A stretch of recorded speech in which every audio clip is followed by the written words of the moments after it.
예, 이번 한미 정상회담은 문재인 대통령의 첫 해외 순방이자 외교 데뷔전인데요. 한미 정상회담이 이제 사흘 앞으로 다가오면서 문 대통령은 회담 전략을 짜는 데 집중하고 있습니다. 전문가와 함께 자세한 내용 살펴보겠습니다. 네, 최강 아산정책연구원 부원장 나와 계십니다. 어서 오십시오. 네, 안녕하세요. 예, 어느 때보다 중요한 한미 정상회담을 앞두고 있는데요.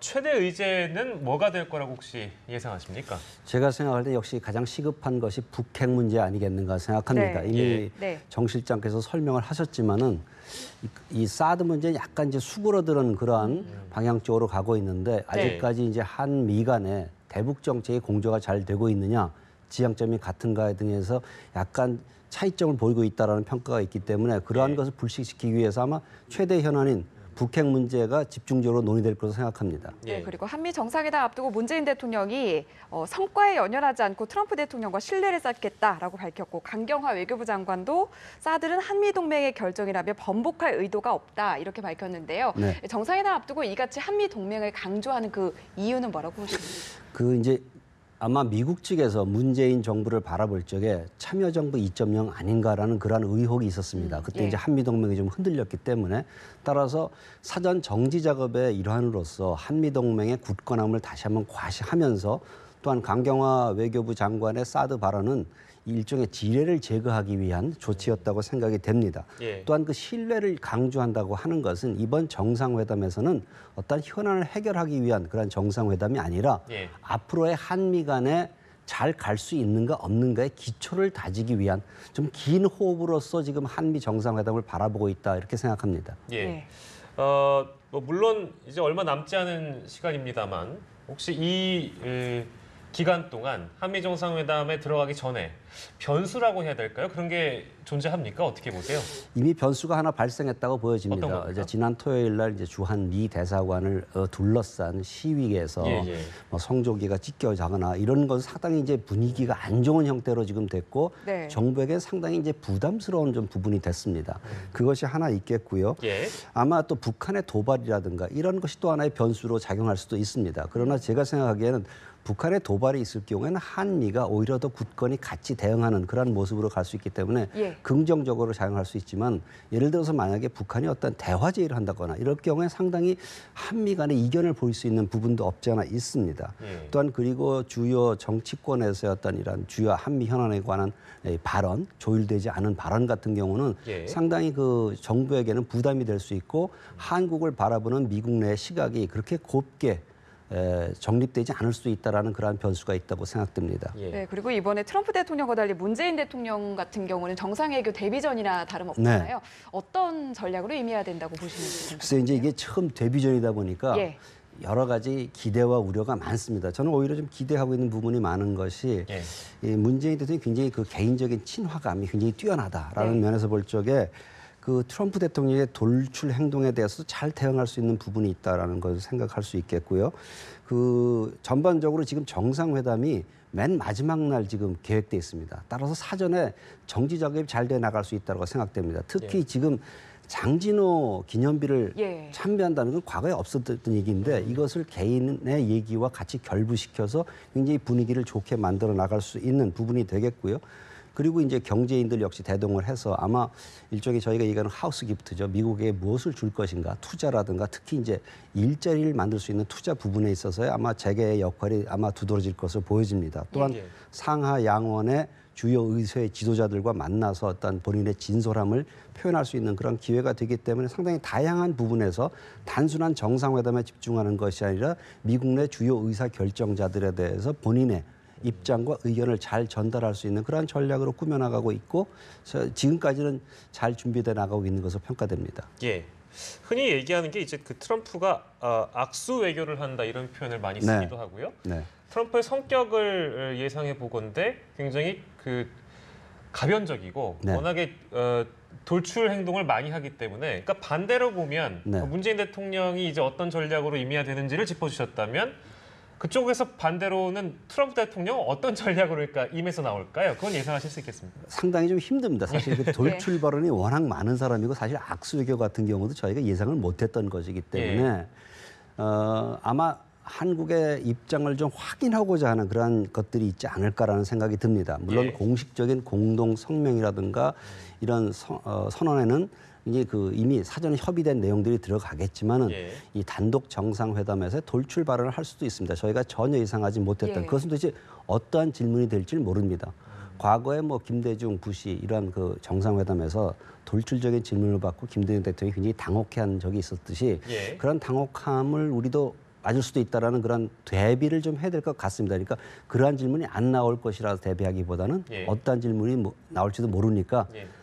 하여튼 마음의 준비를 단단히 하고 가야 된다라는 그런 입장일 것이고요. 예. 아마 문재인 대통령이 어떠한 사람인가라는 것에 굉장히 관심을 가질 겁니다. 과연 예. 거래가 가능한 사람인가, 예. 신뢰할 수 있는 사람인가라는 것에 대해서 좀 파고들 가능성이 있다라고 생각이 됩니다. 그래서 예. 그 개인적인 신뢰감을 줄 수 있는 부분을 부각하는 것이 굉장히 필요하다고 생각합니다. 예, 뭐 조율된 의제 이외에도 굉장히 긴장하는 마음을 가지고 정상회담에 임해야 될 것 같은데요, 문 대통령이. 네.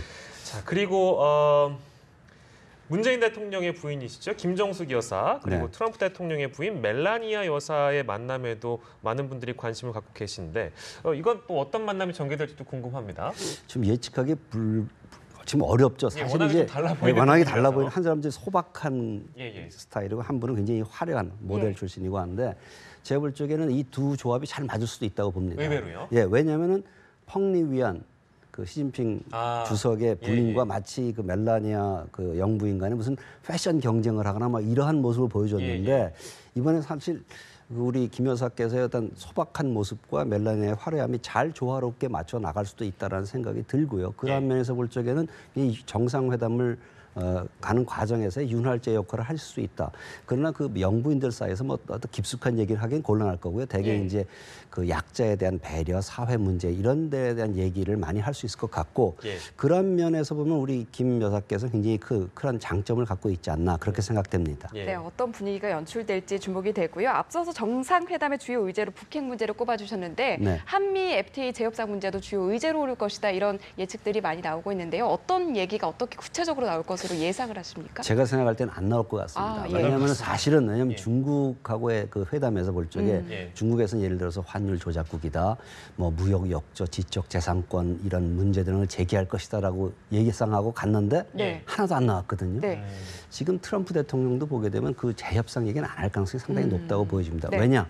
그 전날 경제사절단은 이미 가서 경제 예. 문제에 상당한 기여를 할 것이라고 생각되기 때문에 아마 한미가 공동 성장할 수 있는 그러한 중요한 기반을 마련하고 앞으로 더욱더 협력하자 이러한 정도의 원칙에 대한 얘기가 나오지 예를 들어서 재협상을 해야 된다 이러한 강력한 얘기라든가 우리를 놀라게 할 만한 얘기는 하지 않을 가능성이 상당히 높다. 예. 항상 우리의 예상을 빗나가게 하는 것이 바로 트럼프 대통령이기 예. 때문에 저는 좀 약간 그 한미 FTA 재협상 문제는 거론되지 않을 가능성이 높다고 저는 봅니다. 그러니까 네. 사드 문제와는 좀 성격이 다르긴 합니다만 한미 FTA 재협상이라는 의제 자체는 굉장히 민감할 수도 있으니까 오히려 안 나올 수도 있다. 네, 저도 이런 그렇게 가능성이 생각합니다. 높다고 네, 보시는군요.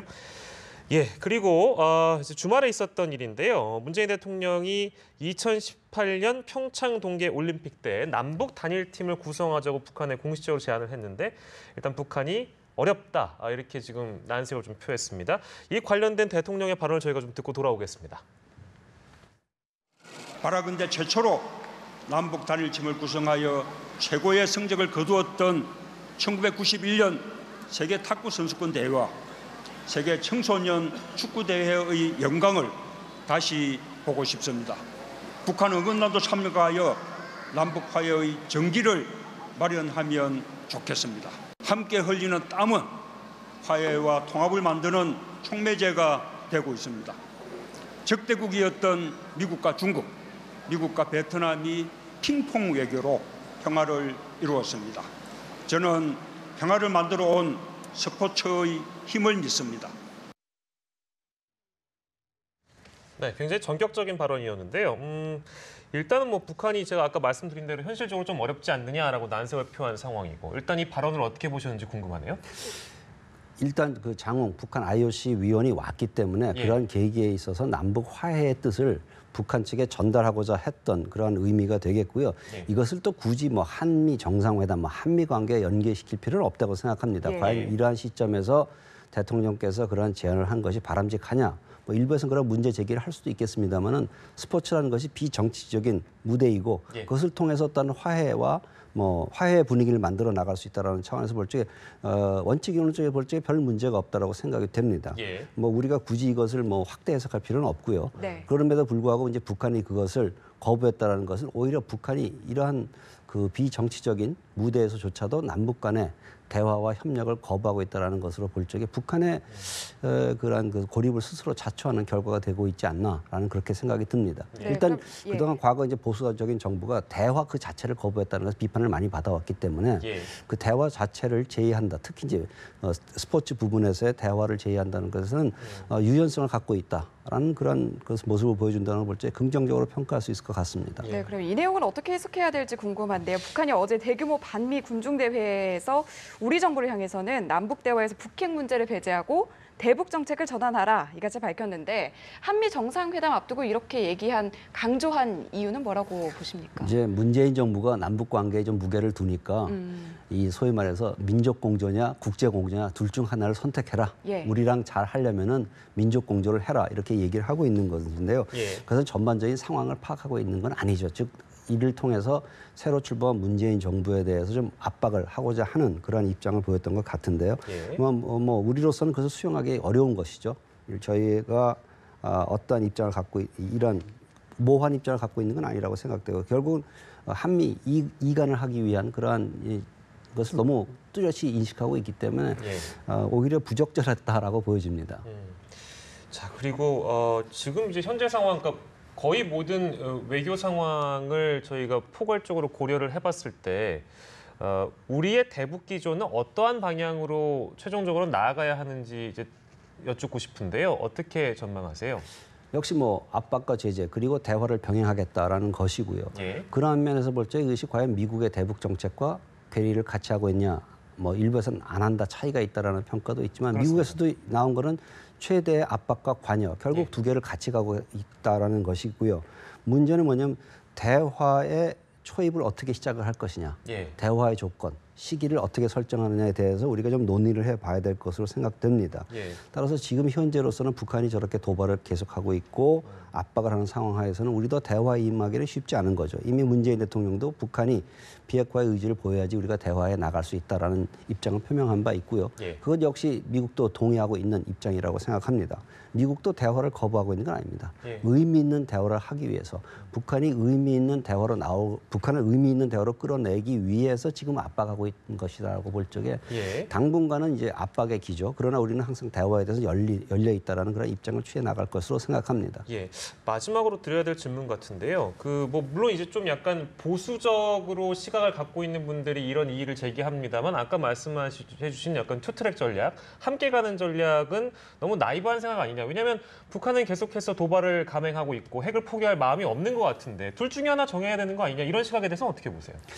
그게 이제 관련국들의 협조를 다 이끌어내기 위해서는 우리가 예. 과연 북한 체제를 변화시키기 위해서는 어떠한 방법을 써야 되느냐라고 볼 적에 누구도 대화를 거부하는 건 없을 겁니다. 예. 그러나 이제 대화의 시기의 문제가 되겠죠. 그러니까 예. 대화의 조건, 예를 들어서 비핵화의 입장이 없는데도 불구하고 대화를 계속해야 될 거냐, 시작해야 예. 될 거냐의 문제가 있지만은 일단 그렇다면 우리가 과연 군사적인 대치만으로 이 문제를 풀 것인가? 물론 우리가 군사적인 대비태세는 충분히 갖추어 가야 되겠습니다만은 예. 외교적인 해결을 모색하기 위해서라도 대화를 모색할 필요는 있습니다. 단지 성급한 대화는 우리가 굉장히 자제해야 될 것이고 예. 국제 공조를 통해서 북한의 비핵화의 결단을 촉구하기 위해서라도 당분간은 압박을 가는 거죠. 그렇다고 해서 우리가 완전히 대화를 거부하는 건 아니다. 특히 이제 중국의 입장을 볼 적에 중국을 끌어들이기 위해서라도 우리가 대화를 거부하는 건 아니다. 대화를 통해서 의미 있는 진전을 보기 위해선 대화의 여건을 만들어 나가는데 지금 집중해야 된다. 지금은 현재 대화의 여건을 만들어 나가는데 예. 집중해야 될 것이고 그것은 북한에 대해서 명확한 우리의 그 대북 정책 공조가 유지되고 있고 예. 지금은 압박을 갈 것이다. 북한의 전략적 결단이 필요하다는 것을 계속 전달해야 되는 그런 상황이라고 생각합니다. 그러니까 이제 제재 국면 속에서라도 대화의 테이블을 마련하려고 끊임없이 노력을 해야 된다. 그렇죠. 이제 예. 대화를 위한 대화가 아니라 예.